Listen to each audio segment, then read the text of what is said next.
Over the last few years, Dave and I have been engaged with hundreds of land investors, from novices through to people who are making high six and sometimes seven figures per year.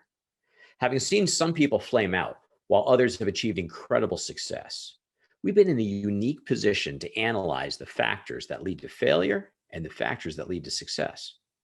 In today's Land.MBA podcast, Dave and I are going to go deep into those things that you shouldn't do and those things that you should do if you want to turn your land investing commitment into a massive success.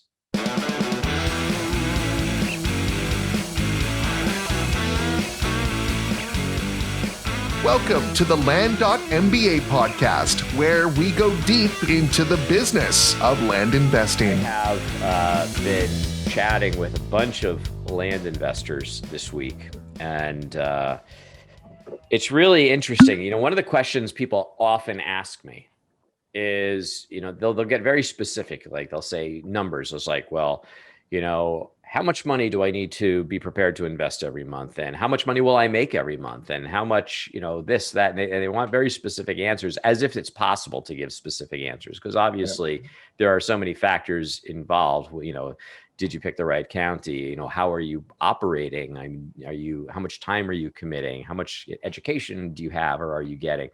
So all those things will vary greatly. But I think what's just really fascinating for you and I, having worked with so many land investors over time, over the last 3-4 years, is that you start to see patterns, you know, and as people flame out, you kind of see the common patterns, and you can almost predict which ones are going to flame out.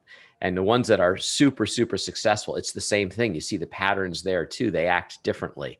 And there are some consistent things from person to person who, when we see the people that are most successful in this business, and gosh, wouldn't it be cool to basically just kind of put those in some kind of order and talk about that for our audience today?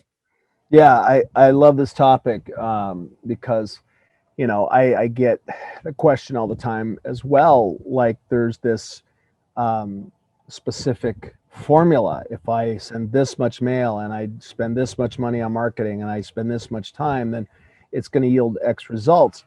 And, you know, the only surety that I can tell people is that if you are consistent in a few things, you will yield consistent results. How much, you know, that's hard to say. It's very hard to determine who's going to sell to you and when and how and at what price points the properties are, because you're going to mail a certain part. Without getting too specific here, you know, you're going to send out mail to a certain targeted area with a certain price range. Well, you may pick up a bunch in the low end and nothing in the high end on this campaign. You might pick up one high ender that makes up the whole campaign. So there's so many variables, but, you know, the key is consistency. So, you know, let's talk about, you know, consistency in, you know, some of these key items. And I'll just come back to not only other land investors, people in the business that we see successful and unsuccessful. I go through my own periods in my business where, when I lack consistency, particularly in getting my mail out consistency, which is your seller marketing is your lifeblood of your business. And if you lay off of that, it's everything stops. And then you got to play catch up, and then you're trying to play catch up, and you're trying to evaluate your new areas. And so sometimes you end up, because you're in a hurry, you take shortcuts there, and then maybe you don't have as good of a mailer as you could have. Slow and steady and consistency wins the race. It's just like working out. I mean, if you go in and like, oh, I'm going to go in and I'm just going to do, you know, 300-pound bench presses, blah, blah, blah. And then you don't go and do it for another 4 weeks. You've just probably hurt yourself and wasted a lot of time because you're not going to have any result. Exactly. It's a great analogy. You know, if I just train biceps, nothing else is going to look good. And if I, you know, only train once a week, you know, I'm only going to get the gains of once a week. So, or once every 4 months. So for you, in your mind, what are some of the specifics? I mean, obviously we talk about You got to mail consistently, but really, let's back it up. It comes to mindset first. Totally. In everything we do, it comes to mindset, and you know, we got to be able to get up and get motivated to do the things that we need to do to move our business forward. And there's a lot of things that we can do to get us in that mindset, because life happens, guys. We all have hiccups. We got personal lives, we got relationships, we got kids, and life's not perfect. And there's a lot of ways to get discouraged. A lot of us are doing this as a side hustle, and we have jobs where things are stressful. We get tired, and so we've got to make sure we're taking care of our health, coming back to working out. We got to be working out, exercising somehow, and getting our blood pumping, and getting, and we got to be watching in our diet, supplementing, eating right, doing everything that we can do. And don't be cheap in that area. If you need to hire a trainer to give you that edge so you have energy to spend a couple more hours a day to put that bread on the table for your family and get ahead, then that's what you need to do. And for some of us, that's the number one priority, because we don't have enough energy at the end of the day, and we need more energy. Yeah. It's all of it. It's exercise. It's eating right. It's keeping all aspects of our life in proper balance so that, our overall stress level goes down. And when our stress level goes down, our thinking processes go up.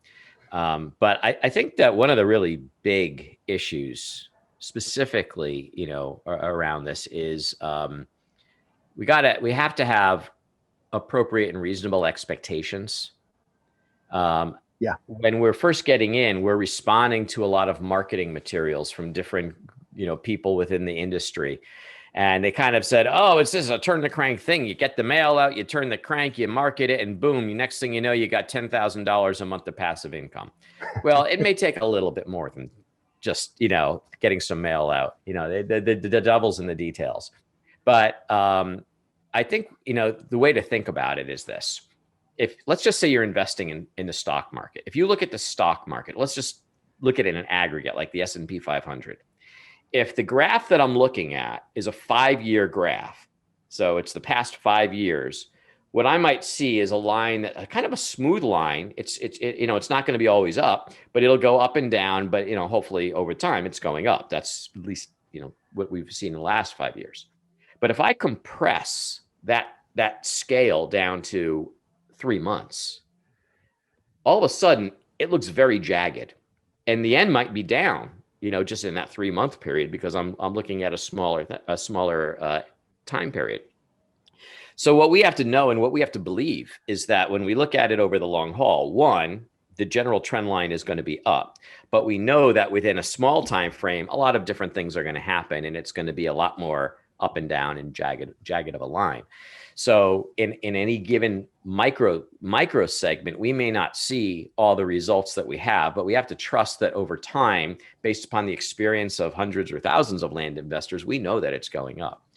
And one of the things that I did when I first got in the business, because I didn't have immediate success. I mean, I had to my first 6 months were kind of a struggle, actually. But I looked at the people who were successful, and many whom I knew, and while I had great respect for them, and I still do, I always had the attitude that said, you know what? They're smart, but they're not smarter than me. I mean, I may not be smarter than them either, but they're not smarter than me. And if they're having success and I'm not having success, all that can mean is I haven't broken the code yet. And therefore, what I need to do is I need to work harder, learn more, talk to people who are successful, and keep at it, and it will happen, and trust in the system. And that's what I did. And eventually it all broke out for me. So to come in and say, all right, well, wait a second. I sent out my mailer and I didn't get any deals out of it. I've sent out one mailer. I didn't get any deals out of it. Well, there is no such thing as a perfect world. One of the things we saw recently is that in the run up to the 2020 election, it became a lot harder to acquire properties. Not impossible, but people were having a lot more difficulty acquiring and selling as well. Over the last 6 months, I would say that 12 months since COVID broke out, I mean, the business has been great. But there was this one little period On, right on the around sales the side, election. I would agree, but Yeah. on the But there's acquisition side, one it's little been period tougher. right around the election where everything just sort of took a dive, and the reason is because there was so much uncertainty in people's hearts about where the country was going and what was happening, and there was a lot of angst. And when people feel stressed because they don't understand where the direction of things are going, they fail to make big decisions. They stop acting. But it stopped. I mean, as soon as the election was over, everything started going back to normal. And now, I mean, people are having a great kickoff to the new year. So let's just say that you're a new land investor, and that was the exact moment that you decided to send out your first mailer. You might have the perspective that says, I don't know, I'm doing everything right. I mean, I'm turning that crank and I'm not getting any deals. This is nonsense. I think I was sold a bill of goods. No, you weren't. You gotta get there. You got to give it a proper amount of time. You got to give it a proper amount of effort. You got to learn from the people who are successful. It will get there, because when you look at the longer scale of the curve is, in this business, is up. There's no question about it. And since COVID, it's been dramatically up. Yeah, absolutely. It comes back to something we've talked about before, and that is the entrepreneur's mindset versus the person who is entrepreneurial. And not to get into too much detail on that, but really, you have to have the mindset that every every failure is a learning experience. And if you send out a mailer that doesn't yield great response, great conversion rate, that doesn't, you're gonna, the goal is to learn from that, because as you keep doing it, putting one foot in front of the other, you will have success. Sometimes, I've examples of some of my students who, gosh darn, they killed it on their first mailer, some on their first deal, and then others it took a little longer. And it wasn't that they did anything wrong. Sometimes it's just timing. A certain area may have just gotten hit by several people, and then the next time, you hit it in a lull. And you just have to keep putting one foot in front of the other, not overanalyze. And that's, that I think, the value of mentorship really comes in those circumstances as well. Sometimes you're doing everything right, but you're second guessing yourself, and you have fear, because you have only so much budget. Maybe you had a mailer that didn't produce yet, because also, we've seen sometimes where mail campaigns, they don't produce short term, but those 2 or 3 people save that letter in a drawer, and they call you 6 months later, and it's a home run deal. And that's why you have to keep the funnel primed, with mail. But eventually you're gonna hit it right. And so mindset's really critical, and having a mentor that can come behind you, and it's for teaching, it's for accountability, it's also for to inspire you. But the big thing that I see is affirmation. So many times I see people that I'm doing this, or I'm ready to do this, I'm going to send this out, but God, I just don't know if it's right. And sometimes you just need that attaboy or attagirl, somebody to look over your shoulder and say, you know what? This is great. Do it. Keep going. You're fine. Is it just me, or is it getting harder and harder to count on a job for our financial security? Who would have ever believed that we would go from the lowest unemployment in 50 years to 40 million people unemployed? Whether you have a great job and want to create a second income, or you're recently unemployed, you need to check out land.mba, your one-stop shop for land investors. Investing in vacant land is a proven business model that can help you build a reliable and scalable second income. Imagine a business where you love what you do. There's no limit on how much money you can make. You can operate your business from anywhere in the world with an internet connection. And best of all, you can never be fired or downsized. If this sounds good to you, Land.MBA provides everything you need to get your business up and running and delivering income quickly. You get education, an end-to-end video course and optional coaching to help you get started faster and turn your energy into income. You get tools so you can automate and outsource the busy work and stay super organized. You get access to a thriving community of like-minded investors, which is a powerful way to share best practices and develop potential partnerships for growing your business. And finally, you get access to deal financing, so you never have to pass on a great investment opportunity due to limited funds. Our team has over a decade of real estate investing experience and has the knowledge and experience you need to help navigate any investing scenario. And with Land.MBA, we hold nothing back. Because there are no upsells, you get access to all of our combined knowledge right out of the gate. So don't wait to provide your family with financial freedom. Sign up today for Land.MBA's Soup to Nuts Land Investing video course.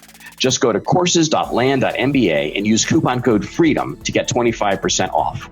That's courses.land.mba and coupon code FREEDOM. And let us help you say goodbye to your JOB and hello to financial freedom.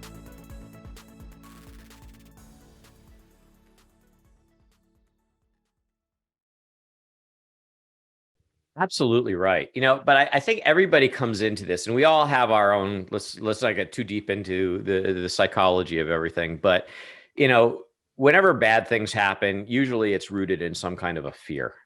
Fear is a killer. It makes us make bad decisions. It makes us make wrong decisions. It makes us miss out on opportunities. And as you correctly pointed out, I mean, I don't care how much money you've got, everybody's coming in with a limited amount of budget. Maybe some are very limited and some is a larger amount, but it's still a limit. And you start making the investments, and at the beginning, you see the money going down before it goes up, and it creates fear. And having somebody who's been there to done that can kind of help you understand that sort of that wider time frame. And you're making it's not a cost, it's an investment. And if you make that investment, it will pay dividends. And to some degree in the early stages, you need a little bit of faith. But you also need a certain amount, I think, of self-awareness. And one thing that you just said, which really strikes home with me, is this idea of entrepreneur versus entrepreneurial. And it's something that I know very, very personally, because most of my life I've been entrepreneurial, but not an entrepreneur. And I've had friends who have been entrepreneurs who have tried to drag me into it, and I resisted it. I wasn't ready for it. So what I did is I developed new products and I brought new products to market, but I tended to do it in large companies, let them take the risk. So all I was doing is I was punching a clock and getting a paycheck, and I got paid okay, but I was letting somebody else get the big paycheck because I was not willing to do it on my own. And so the difference, what I learned in my own life, is that the difference between being entrepreneurial and being entrepreneur is your willingness to take on risk. And risk is scary. And I had friends who, broke off, and they're like, come on, let's start our own company. Let's start our own company. And I was not in a mental place or an emotional place at that point where I could give up that guaranteed paycheck and give up the health benefits and give up everything else. It didn't happen until much later in my life. And I'm there now and appreciating it, but I couldn't do it back in those days. So as you're coming into this business and you're hearing all these marketing messages, which are, you just send the mail out, you turn that crank, and, and then you market them up on Facebook and blah, blah, blah, blah. And then you'll sell it at 300 to 1,000% ROI on every deal. And before you know it, bada bing, bada boom, you got $10,000 of passive income. It sounds really easy. But when you get into it, you realize that there is risk. And this is an entrepreneurial business. Excuse me. It is an entrepreneur's business. It's not an entrepreneurial business because this is your money and it's you taking the risk. And you have to have that self-awareness and be comfortable with that.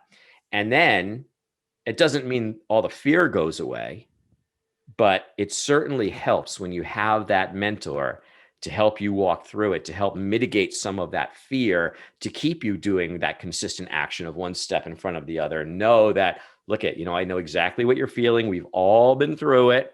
You're not alone here, but keep putting that one foot in front of the other and you will get there. I promise you that. And I will be with you every step of the way. Yeah. And to your point, just to add another thing, and I know you've got some stuff to say on this through personal experience, as do I, but It also helps you the mentorships helps you stay on the path and resist shiny object syndrome. And there's a million things for shiny object syndrome. I got into real estate heavily in 2012. I started with sticks and bricks houses, with the goal of the formula flip, flip, buy and hold, flip, flip, buy and hold. And that's a lot easier said than done. But during that whole period, you're learning, should I do lease options? Should I do, flip? Should I do, buy and hold, and all the different strategies? And the answer there is really all of them. You have to know it all so you can figure out what strategy is best for the asset. And that's sort of and then you look at so much marketing online, and you're just trying to figure out how to make money, and you see people that are talking about internet marketing and SEO and all this stuff. And then within the land business, one of the things I think, well, really anything, if you're taking a program, my instructions have always been A plus B equals C. No, you can't do it this way. A plus B equals C. Follow the program exactly to a letter. Do what your mentor tells you has been successful. And then once you get a certain level of deals under your belt and you're developing an expertise, then you can niche down on things. But if you start, I'm going to try this. This wasn't successful. I'm going to try that. That's also a form of shiny object syndrome. And so being consistent and staying the course is the absolute key. Yeah, I think there are people out there who do shiny object syndrome because they're looking for some immediate gratification. I want to do the effort and then I want to see the result. If I'm not seeing the result over here, I'm going to try this over there. I'm going to try that over there. In my case, it was a little different. I after I left the Marine Corps in the early mid 90s, I was a corporate guy for 20 years, and I was reasonably successful, but I would say despite myself. And I finally kind of figured it out. I was I was in bed one night watching a late night infomercial with Dr. Amen or whatever his name is, who's like, his whole shtick is around adult ADD, around ADD or ADHD.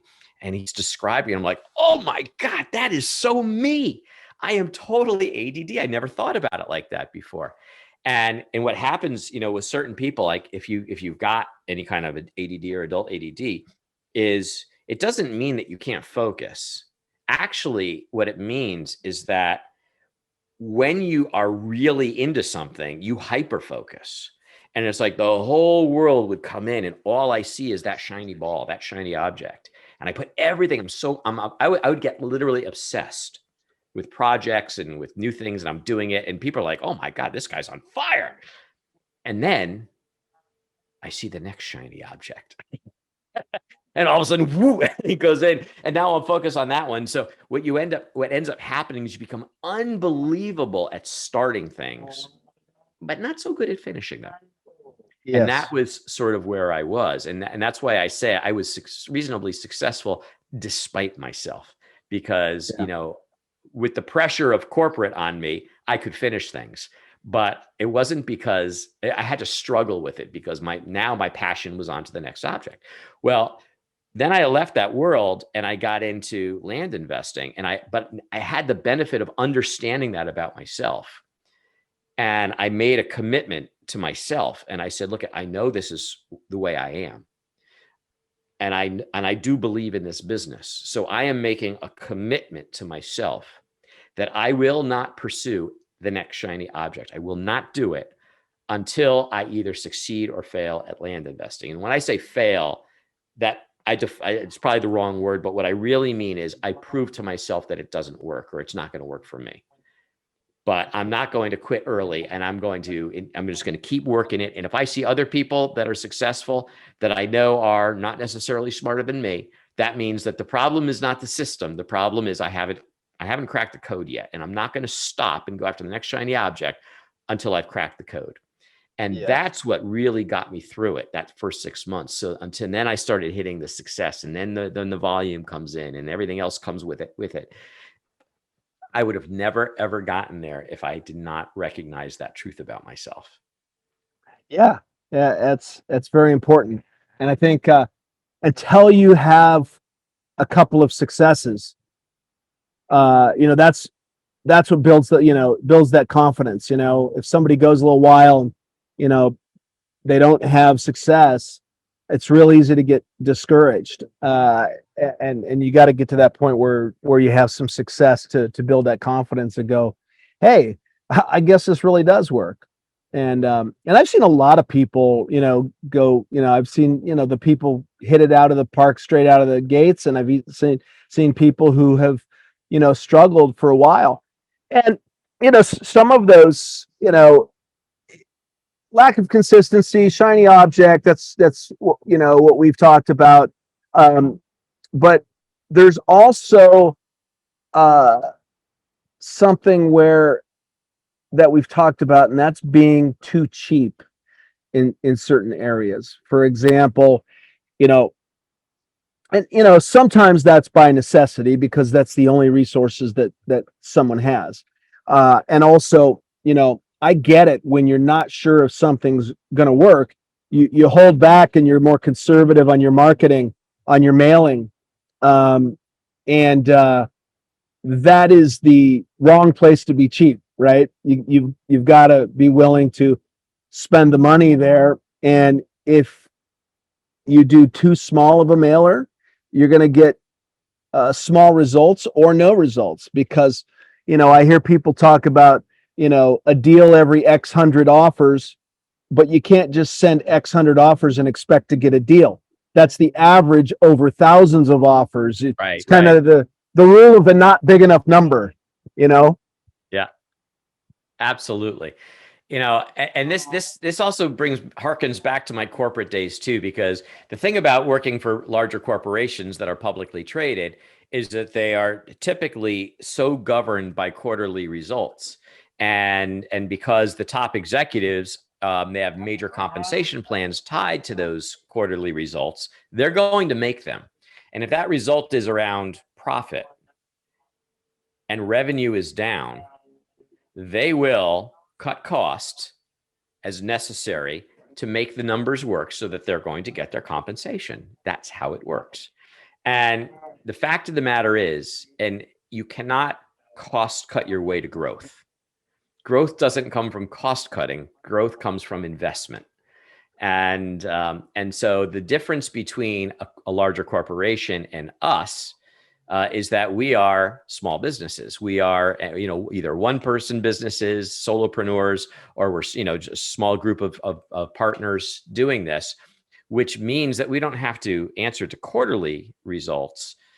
We can have a longer-term view of, how much are we going to invest and when? And I'm not saying don't have a plan, and I'm not saying don't manage your costs.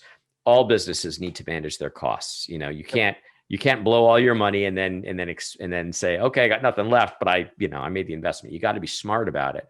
But what I have seen in this business is, oh, you know what? I'm going to do some deals first, and if it works, then I'll get some education. To me, that's like saying, you know what? I'm going to do a couple surgeries, and if it works out, then I'll go to medical school. It just doesn't work like maybe that. Maybe a little bit extreme, but I get the analogy.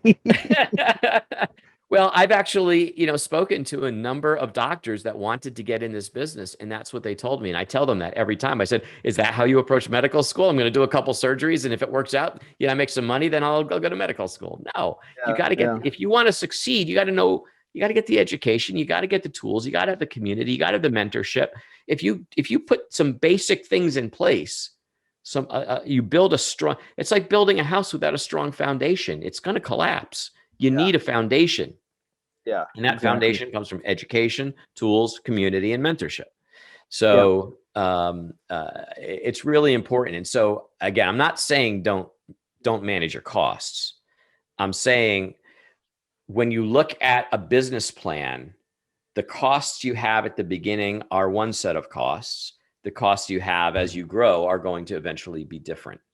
And if you cut corners at the beginning on those 4 areas, you're not going to build a strong foundation, which is going to make it much, much more challenging to get the success you need to be able to support the costs, you need to grow your business.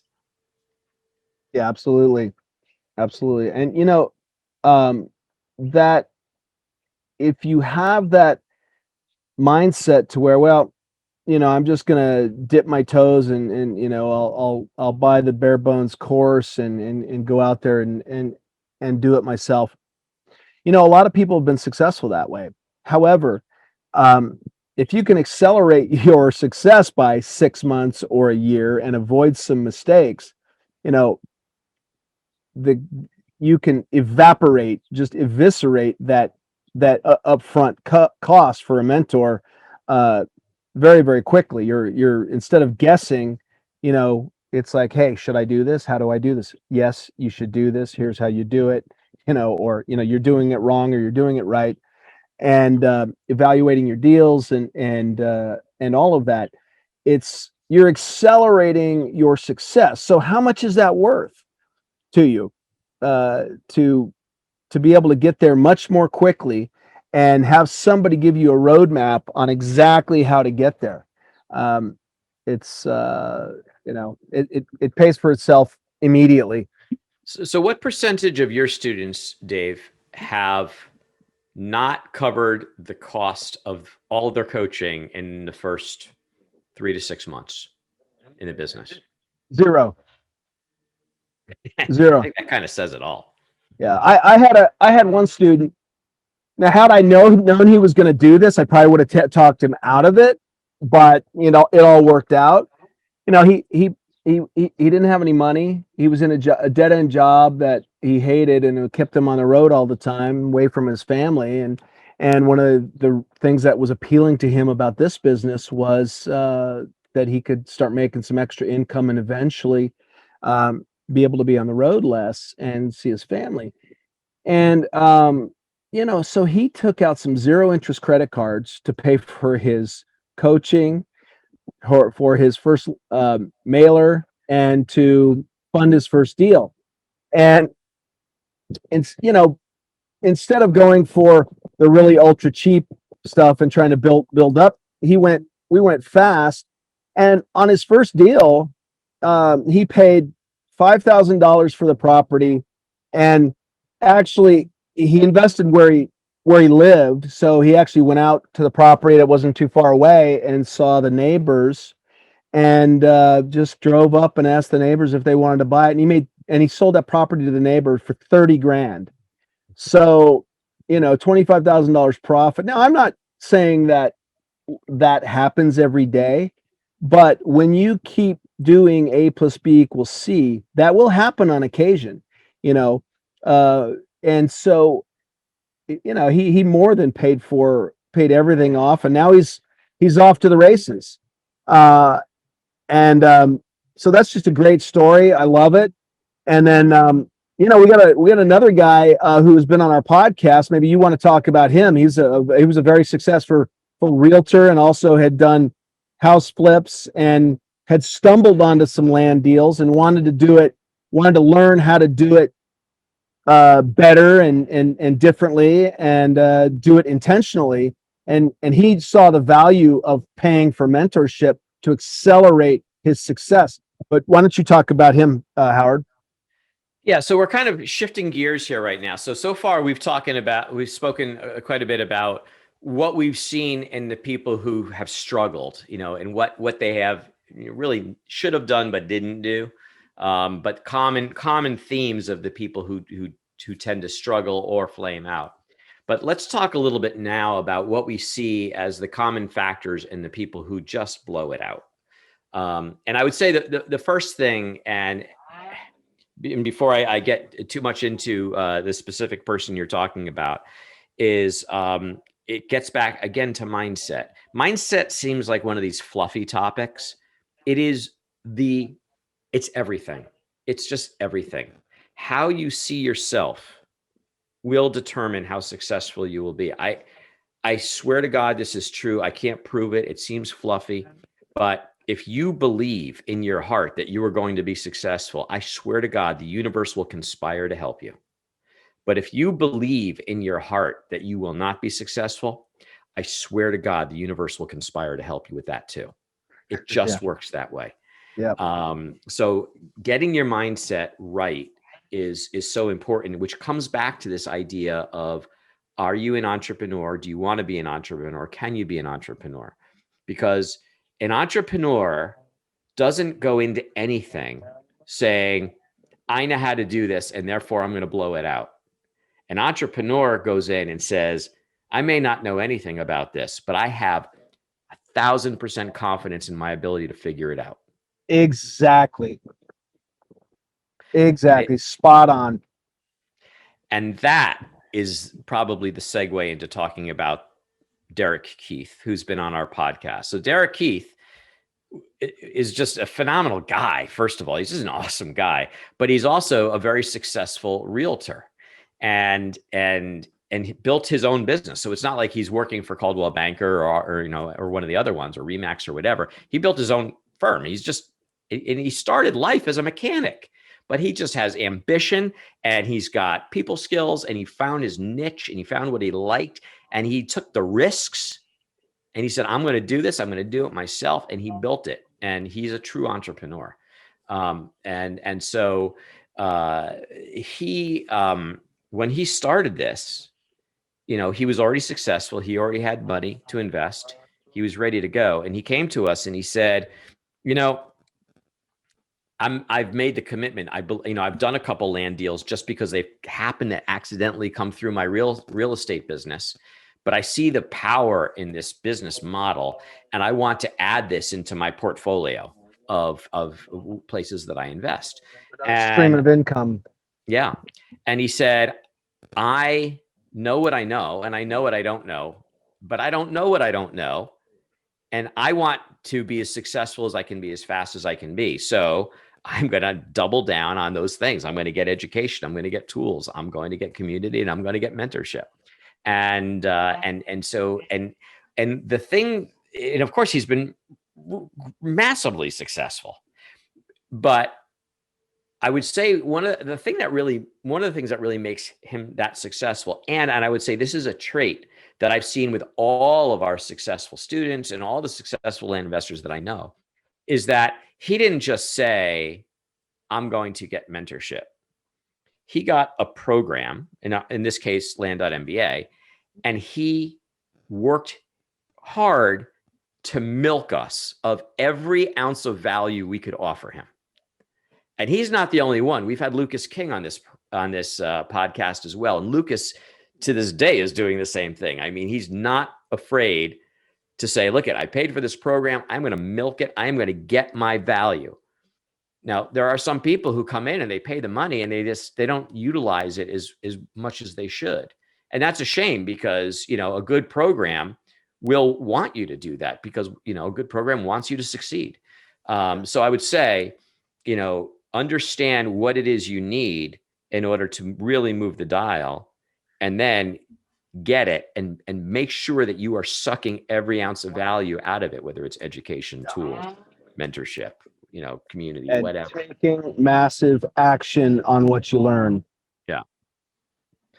That's really what I notice about that. That's another, just a huge trait. Sorry to interrupt you.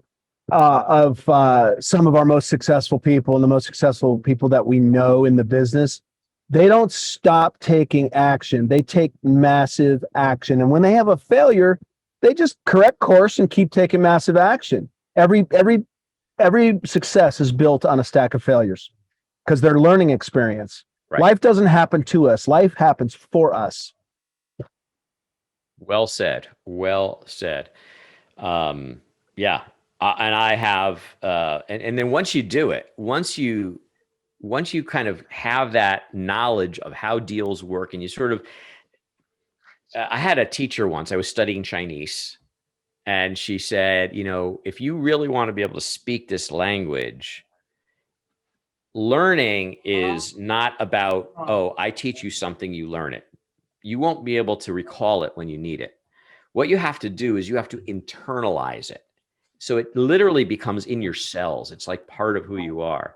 So that when that moment comes and you need that word, or you need that, that grammar, not thinking about, okay, what's the word? What's the grammar form? Blah, blah, blah. No. You're just talking, right? It's the same thing with driving. I mean, when we first learned how to drive, it's like, okay, I want to make a right-hand turn. I'm going to turn my turn signal on. Okay, I'm going to hit my brake and I'm going to slow down. I'm going to look in my mirrors. Now I'm going to turn my wheel and hope I don't hit anybody. You're thinking about all of the steps and all of the individual things that have to make happen to do something that we would say is as simple as making a right-hand turn. But after you do it for a while, you've completely internalized it and you don't think about it anymore. It becomes second nature. Well, where we want to get in this business is we want the deal process, the process, to become second nature. Once that becomes second nature, then we don't have to think about it. We can focus on the next level goals, which might be around building an organization so that I can scale, figuring out how to master my tools so that my tools are doing the work instead of me doing the work. And certainly the organization does the same thing, and building a real business, and not just, okay, I'm going to translate, I'm just, again, try to trade my time for money. You don't get rich by creating a second job. You get rich by creating a second business. Then once you can have that business and you've got some organization, you've got some tools, then the organization is making money for you while you sleep and while you're on vacation, while you're enjoying your life. That's where we want to get to. Exactly. Yeah, I super well said. I'll tell you, we talk about all that. We talk about the tools. There's a tool that I've been using in my business that's really helped me, called Land Speed. And it's really helped me to organize my deals, organize my mailers, keep all of my clients straight, follow up with them. And in my opinion, it's the best CRM for what we do in the business. So without further ado, let's listen to a word from our sponsor. Hey folks, my name is David Van Steenkist, and I've been a real estate investor for over 10 years. I've used lots of different tools, but none of them has done for my business what LandSpeed does. LandSpeed covers every step in the land investing process, from ordering mailing lists to marketing, sales, and closing the deal. What I really like, though, is it anticipates my needs. When I think, oh, I wish I had a quick and easy way to evaluate return on investment on a potential property, look no further, LandSpeed does it. If I want to edit a deed after LandSpeed creates it, it can do that too. Most systems just stick you with a PDF that's uneditable, and you got to go back into the system and edit the fields and do whatever you need to do, and it's a real pain in the rear end. LandSpeed simplifies it. If I want to send 1 or 5 or even 40 neighbor letters at the click of a button, bam, LandSpeed does it. But even with all that inherent capability, you get access to LandSpeed Community, you get weekly mastermind calls, and you get the best mailing rates in the business with no volume commitment, which is freaking awesome. Because if I just want to pop one contract to somebody, I don't have to pay $1.50. I still pay the bargain basement rate. And on top of that, customer service is stellar, quick, and they just do a great job. I've been very, very happy, very pleased with it. And look, I've been running my business on LandSpeed for over 2 years. So take it from me. If you're serious about your land business, then check out LandSpeed at facebook.com/landbizautomation. That's land, B-I-Z automation. And if you want $100 off, tell them you heard it from me, David Van Steenkist, on the Land.MBA podcast.